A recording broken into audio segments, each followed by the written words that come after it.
Bem-vindos de volta ao nosso estudo no livro de Provérbios e hoje nós estamos no capítulo 4 e vamos olhar principalmente para os versículos 15 a 17. Mas eu quero voltar um pouco e eu quero que leiamos começando no versículo 10. Agora há uma razão, é o chamado contexto. Você entende? As escrituras são como uma tapeçaria, está tudo entrelaçado.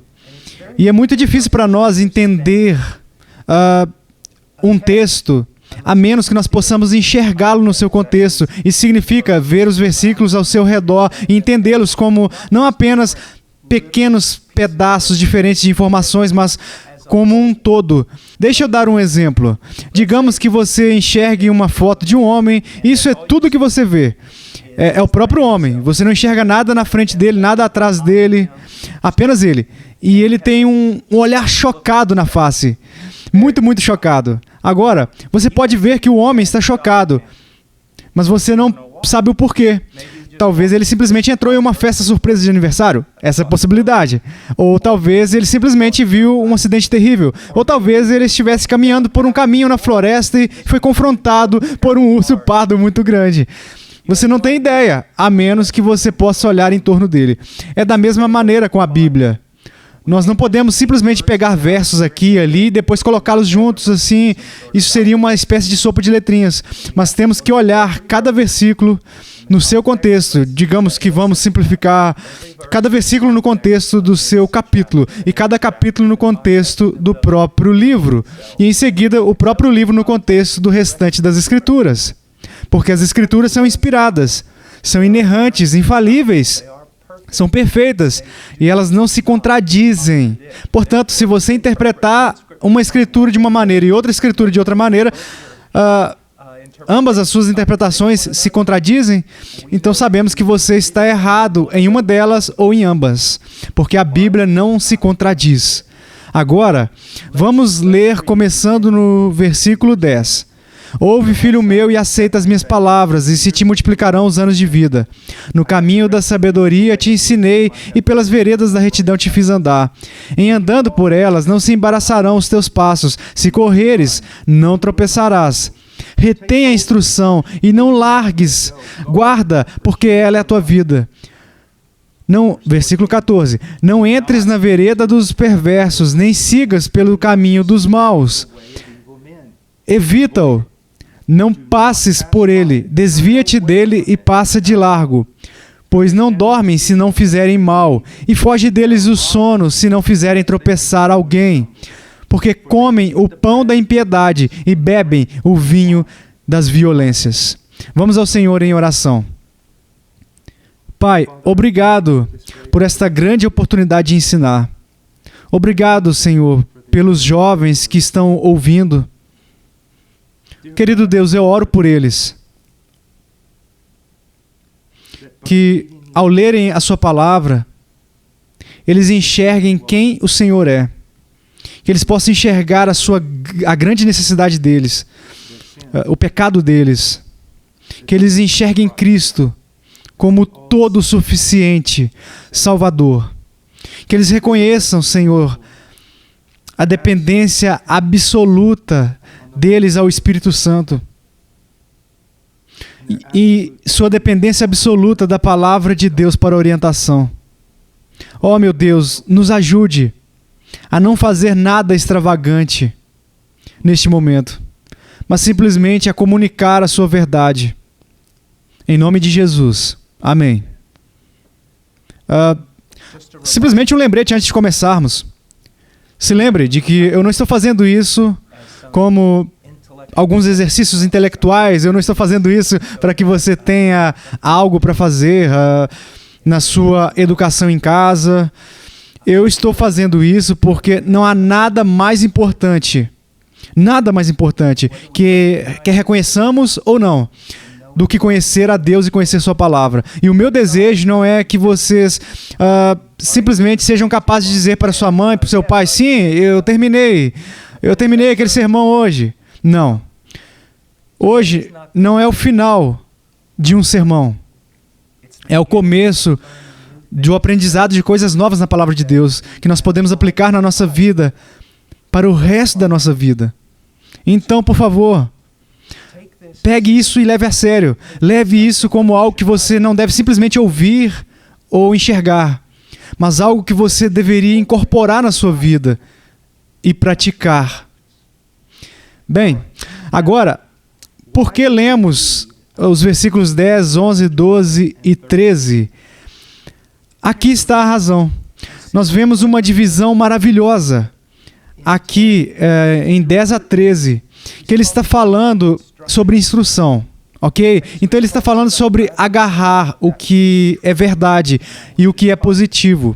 Quando ele chega ao versículo 15 ao 17, ele está falando sobre as coisas que você não deve agarrar, mas você deve evitar a todo custo.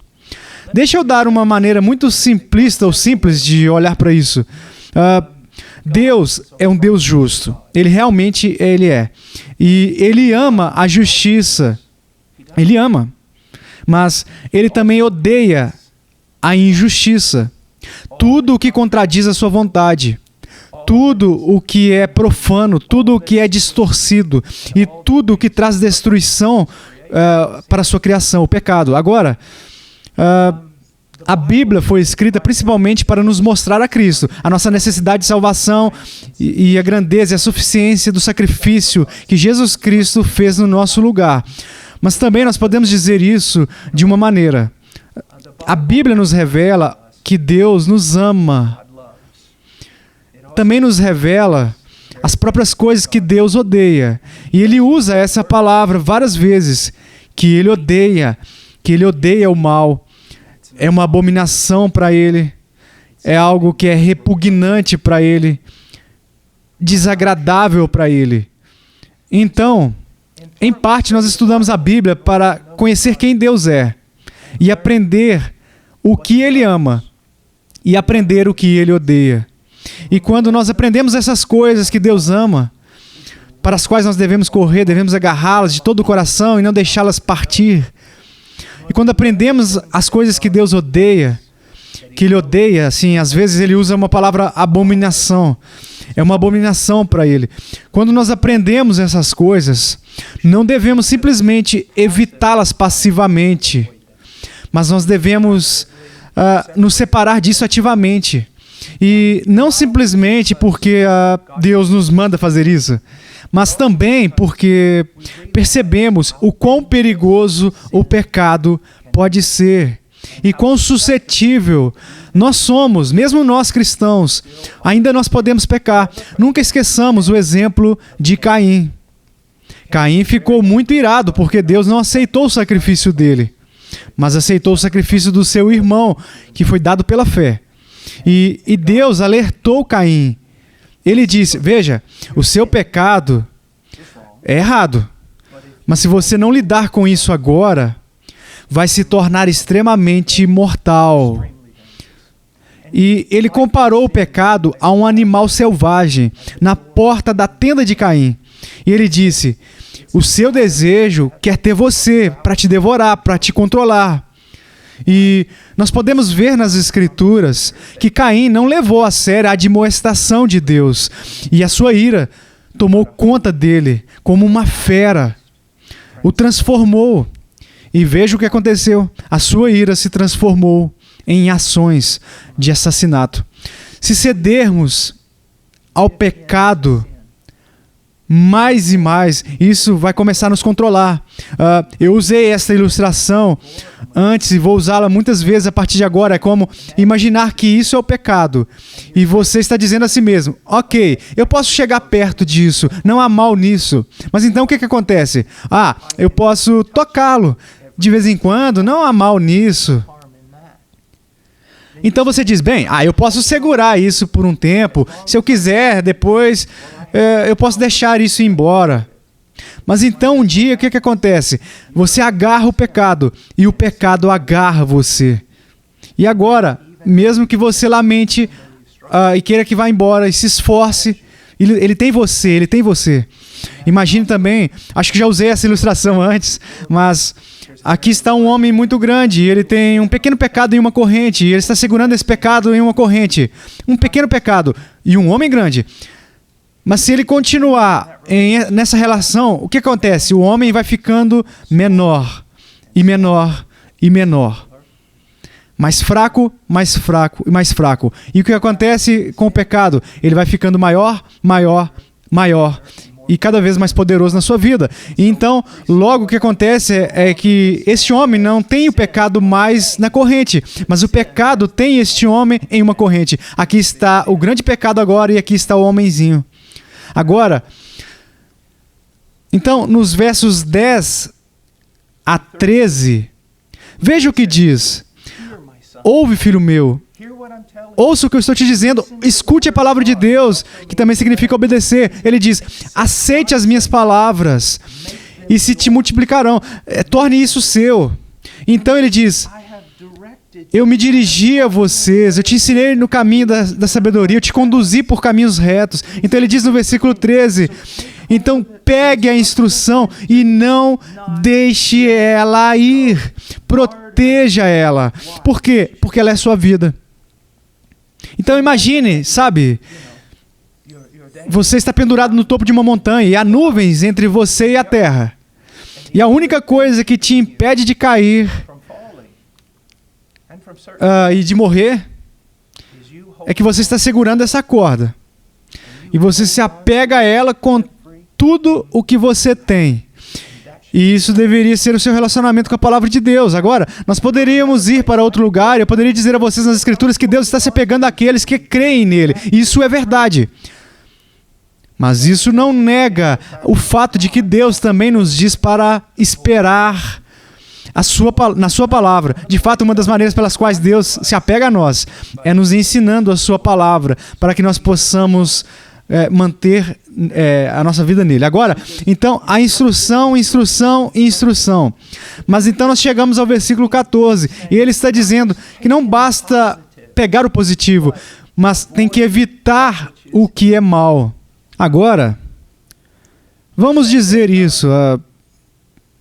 Você tem um amigo que ele vem até você e ele é simplesmente o pura sujeira, fisicamente o pura sujeira, da planta dos pés nas orelhas, da planta dos pés até o topo da cabeça. Ele é simplesmente sujeira, sujeira, sujeira, cheio de lama. E você diz a ele, o que você está fazendo? Ele diz, sabe, eu não sei por que eu estou tão sujo, porque eu tomo banho 10 vezes por dia. Se eu não tomasse banho, eu tomo banho pelo menos 10 vezes por dia. É um mistério. E ele diz, você poderia me ajudar, você poderia simplesmente observar minha vida por um tempo e me dizer, talvez, encontrar a razão misteriosa pela qual eu estou sempre sujo, embora eu tome banho 10 vezes por dia? Então você observa. E você descobre que ele se levanta muito cedo pela manhã, toma um banho, mas imediatamente ele sai e encontra mais sujeira. Ele cai no buraco de esgoto, ele encontra ali, ele pula, ele rola, ele corre, ele toma banho de novo e você vê ele fazer isso repetidamente. E o que você dirá a ele no final do dia? Você diz para ele, veja, não importa o quanto você tome banho, se você vai continuar se sujando. Se você não vai assumir a responsabilidade e evitar essa lama, esse esgoto, não é um mistério. É simplesmente algo que não é bom o suficiente. Apenas tomar banho, você tem que evitar aquelas áreas que te sujam.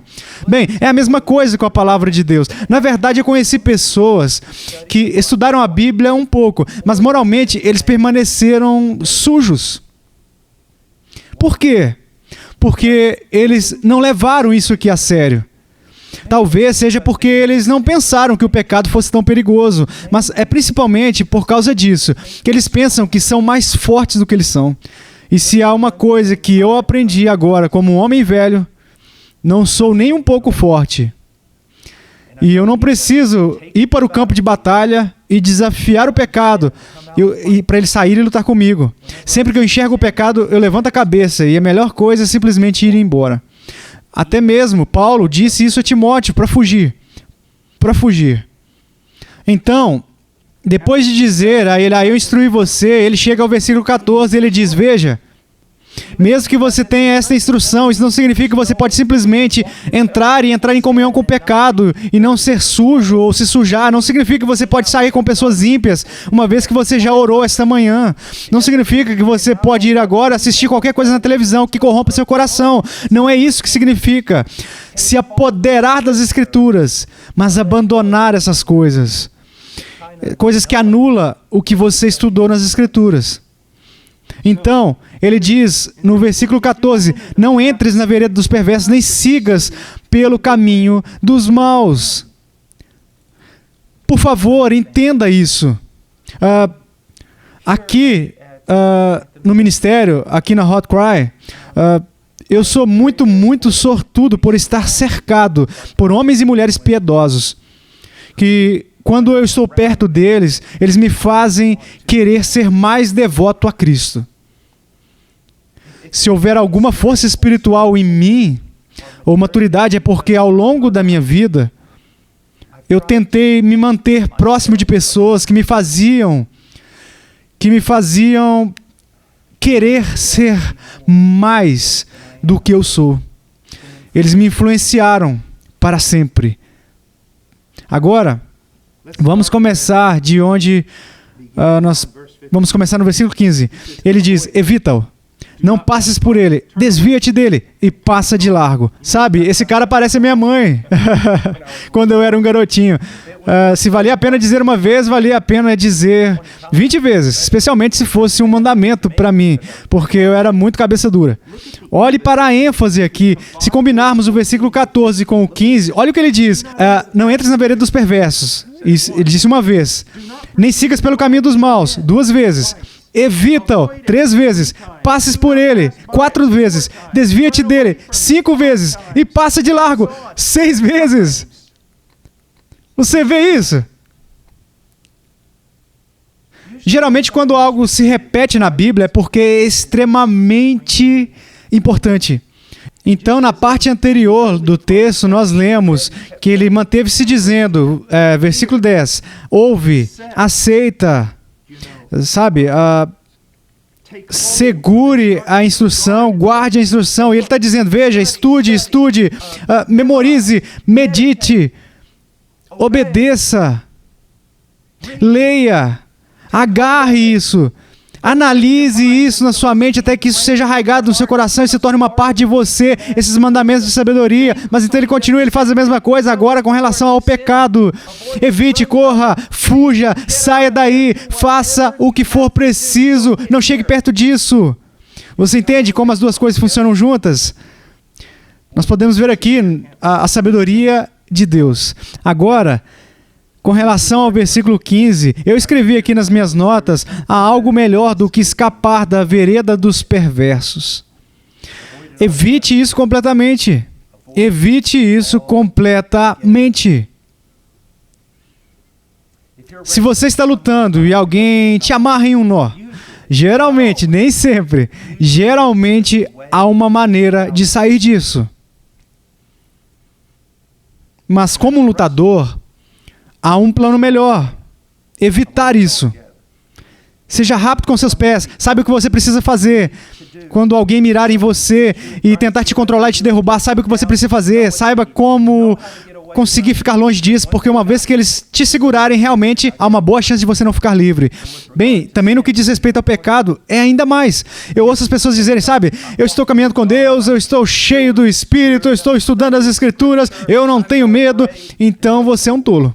Você é um tolo, se essa for a sua atitude. Uma das melhores maneiras de derrotar o pecado é enxergar ele vindo e evitar ele toda vez. Eu escrevi aqui que a Bíblia não ensina viva e aprenda. Isso é o que você ouve o tempo todo. Bem, viva e aprenda. Só se você for realmente tolo e quiser ter muitos hematomas. A Bíblia não ensina viver e aprender, mas aprender e viver. Sabe, Deus ensinou Adão e Eva, ele disse para eles não comerem do fruto da árvore. Se vocês comerem do fruto da árvore, vocês vão morrer. O diabo entrou e disse exatamente o contrário. Você precisa experimentar isso por si só. Você precisa aprender a respeito disso, experimentar. Você entende? Tem uma escolha em que você pode crer em Deus. Ou você pode dizer, sabe, eu não tenho certeza se ele está falando a verdade, portanto eu vou testar isso. Se nós pudéssemos trazer todos de volta, quantos milhares de anos de história humana já passou, todos diriam que não é um bom plano. Não é. Nós lemos o livro de Juízes, todos fizeram o que era certo aos seus próprios olhos. Deus disse, vá por aqui, eles disseram, bem, vamos apenas testar e ver. Sabe, uma das melhores maneiras em que nós podemos honrar a Deus, se não a maior, é acreditar nele. E uma das melhores maneiras de ofender a Deus é testando ele, para ter certeza de que ele sabe o que ele está falando sobre mim. Eu quero ler para vocês 1 Tessalonicenses 5, 19 a 22. Paulo escreve para a igreja e ele diz isso: não apagueis o espírito, não desprezeis as profecias. Aqui nós podemos dizer assim: quando a palavra de Deus está sendo pregada, ou quando você está lendo a palavra de Deus corretamente, interpretando corretamente, quando a palavra de Deus está sendo exposta corretamente, ele diz, não apagueis o espírito, não ofenda o espírito, ok? Como podemos fazer isso? Ele diz, julgai todas as coisas, retende o que é bom, abstende-vos de toda forma de mal. Quando alguém está pregando, e até mesmo quando estudamos a Bíblia, nós mesmos precisamos examinar todas as coisas com cuidado. Mas quando nós chegamos à interpretação correta da Bíblia, no que diz respeito a quem Deus é, mas especialmente nesse contexto, no que diz respeito à vontade de Deus, e Deus diz, você precisa fazer isso, ou Deus diz, não faça isso. E isso entra em conflito com os nossos desejos pessoais, entra em conflito com o que nós queremos fazer. Quando nós seguimos o nosso próprio caminho, ao invés de ouvir a palavra de Deus, nós estamos apagando o Espírito, estamos entristecendo o Espírito. E diz aqui, para nos abster de todas as formas de maldade. Quando você ouve algo assim, você está pensando em algum pecado horrível, escuro. Toda forma de maldade é qualquer coisa que contradiz a vontade de Deus. Então, se as Escrituras dizem que para você honrar seu pai e sua mãe, e você... não hoje.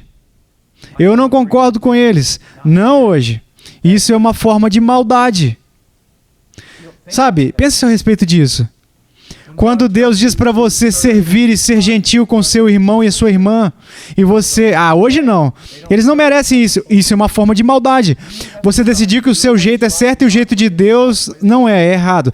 E isso nunca é uma coisa sábia a se fazer. Agora eu quero olhar para outro texto. Eu quero que realmente leiamos, vamos olhar Provérbios capítulo 5.